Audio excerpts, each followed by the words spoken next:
नमस्कार मंडळी, कसे आहात? मस्त ना? आज आपण कढी पकोडा बनवणार आहोत अगदी सहज सोप्या पद्धतीने। त्यासाठी 1 वाटी घट्ट दही घेतला आहे। त्याचं ताक बनवूया। मी ताक घरीच बनवते, विकत आणत नाही। बाहेरून आणलेलं ताक पाण्यासारखं असतं। साधारण 1.5 ग्लास पाणी घालून ताक बनवलंय। त्यामध्ये 2 चमचे बेसन घालून मिक्स करून घेऊया। त्या अगोदर तुम्ही माझ्या चॅनलला सबस्क्राइब केलं नसेल तर नक्की सबस्क्राइब करा। बेसन छान मिक्स केल्यानंतर त्यामध्ये चवीनुसार मीठ, अर्धा इंच किसलेलं आलं, चवीनुसार गूळ, हळद घालून मिक्स करून घेऊया। कढीपत्ता आणि आवडीप्रमाणे मिरची घालून छान मिक्स करून घेऊया। मोजक्याच आणि अगदी कमी साहित्यामध्ये ही कढी आपण बनवू शकतो। मंद आचेवर 7 ते 8 मिनिटे कढी शिजवून घेऊया। कढीला उकळी काढायची नाहीये, सतत ढवळत राहायचंय। गरमागरम कढी बरोबर गरमागरम भात अतिशय छान लागतं। तुम्हालाही आवडत असेलच ना?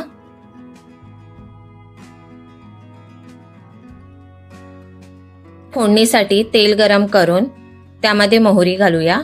मोहरी तडतडल्यानंतर जिरे, हिंग घालूया। कढीपत्ता घालूया, लाल मिरची आणि मिरची पावडर घालूया। छान ढवळून घेऊया। मस्त कलर आला आहे फोडणीला।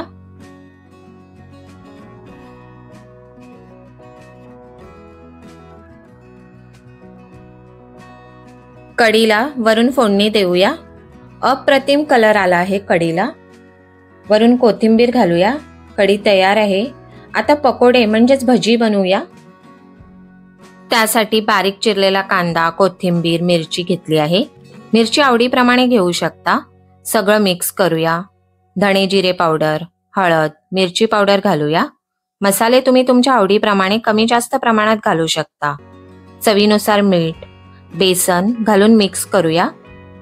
थोडं थोडं पाणी घालून भजीचं पीठ तयार करून घेऊया। जास्त पातळ किंवा जास्त घट्ट भिजवायचं नाहीये। आणि हो, ते चॅनलला लाईक, शेअर, सबस्क्राइब नक्की करा। बेल आयकॉनवरही क्लिक करा नवीन नवीन व्हिडिओ पाहण्यासाठी। भजीचं पीठ तयार आहे। तेल गरम करून गोलाकार भजी बनवून घेऊया। छान मंद आचेवर तळून घेऊया।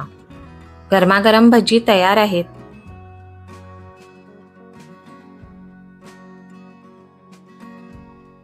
गरमागरम भजी आणि कढी तयार आहे। कढीमध्ये भजी घालूया। अगदी सहज सोप्या पद्धतीने कढी पकोडा बनवला आहे। नक्की करून पहा। Thank you.